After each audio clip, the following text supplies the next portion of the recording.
Olá, na aula de hoje vamos ver o tema do livre caminho médio. Vimos na aula passada, na parte de teoria cinética, que o produto pressão vezes volume está relacionado a essa velocidade quadrática média. Né? Mas quanto que viaja a molécula, né, sem colidir? Porque fizemos uma velocidade de parede a parede, mas um gás ela podem colidir. Então, para isso, vamos supor então duas esferas, né, representando as nossas moléculas de raio R, e ao colidirem, a distância centro a centro seria de 2R. Né? Elas fazem contato, portanto, se as distâncias entre elas forem de duas vezes o raio. Agora, fica simples para a gente tratar apenas de uma esfera como sendo aquela que está viajando e as outras todas como alvo. Então, essa esfera que está viajando no gás com uma certa velocidade v, a gente pode considerar ela como tendo o dobro do raio normal. Tá? Então, vamos imaginar uma molécula aqui de 2R, e a outra aqui parada, que será a nossa partícula-alvo, será um ponto. Tá? Então essa molécula nossa que está viajando é uma molécula de referência. Então sempre que qualquer ponto ficar dentro desse tamanho de raio igual a 2R, da nossa molécula de referência, haverá uma colisão. Tá? Então se ela está viajando com uma velocidade média e passa assim, o tempo ΔT, temos uma certa região que foi percorrido por essa nossa molécula de referência. Tá? Então, se viajando em linha trajetória retilínea, ela vai varrer um volume, né, de um cilindro.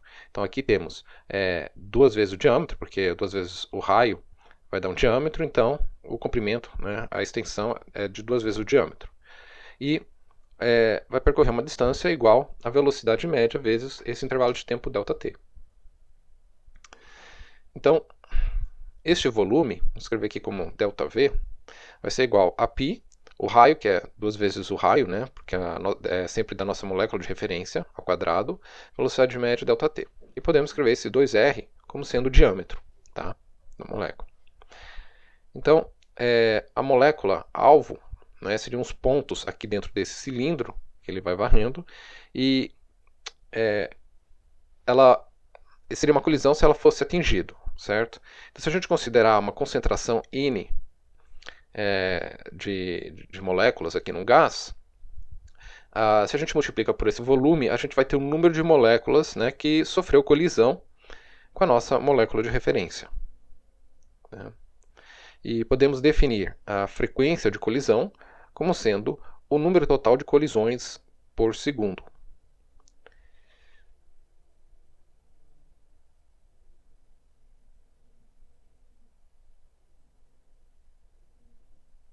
Então a frequência vai ser o número total de colisões que ocorreu, né, nesse cilindro, quando a gente varre um ΔT, um tempo, dividido pelo intervalo de tempo ΔT.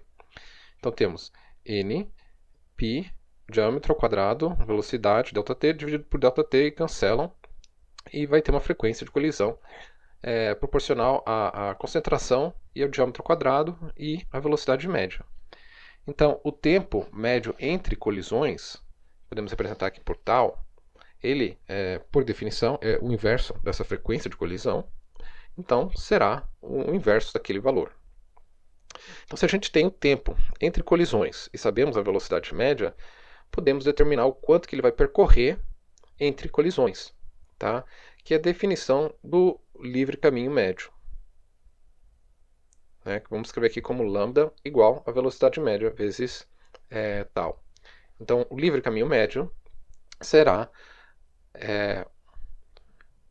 1 sobre n π d ao quadrado. Mas observação, tá? Consideramos até agora todas essas moléculas alvos como fixas, né? Mas isso daqui não corresponde à realidade, até porque sabemos, lá do teorema da equipartição de energia e da temperatura, né, que está relacionada a essa energia cinética, que elas têm uma certa quantidade de movimento. Tá? Então, haverá uma correção, um fator de correção a ser levado em conta para esse livre caminho médio, que depende, a gente pode resolver isso aqui pensando da velocidade relativa. Tá? Então, como exemplo, imagine a velocidade 1, velocidade 2, duas moléculas.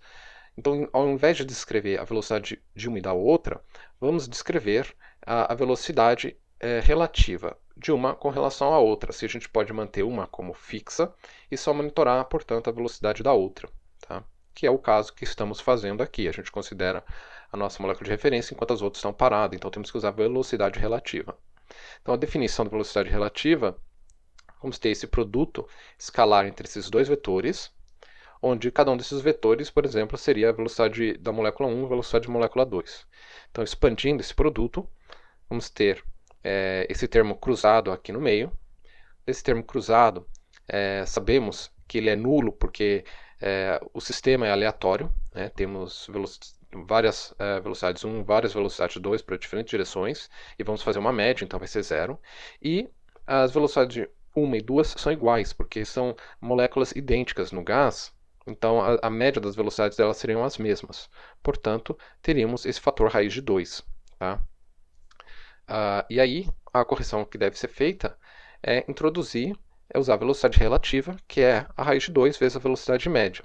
Então, onde é que usamos a velocidade média para a equação do livre caminho médio? Aqui, ó, tá vendo? Então, a gente tem que usar a raiz de 2v, que vai aparecer uma raiz de 2 aqui embaixo. Tá? Então, a nossa equação para livre caminho médio corrigido, né, considerando as velocidades relativas, tem esse fator raiz de 2 aqui no denominador também. Agora, podemos fazer uma conexão com a lei dos gases ideais, tá?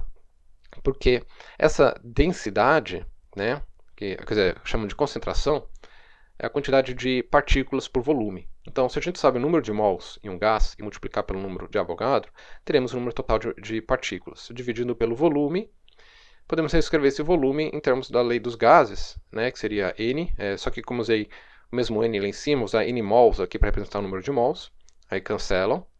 E vamos ter esse fator aqui. Essas duas constantes já vimos, e é 1 sobre a constante de Boltzmann. Tá? Então, podemos resolver a concentração em termos de pressão e temperatura. Fica, portanto, o livre caminho médio como sendo 1 sobre a raiz de 2, π é o diâmetro ao quadrado da molécula, vezes a pressão, e no numerador, kBt, tá? Da energia térmica. E por hoje é só. Até mais.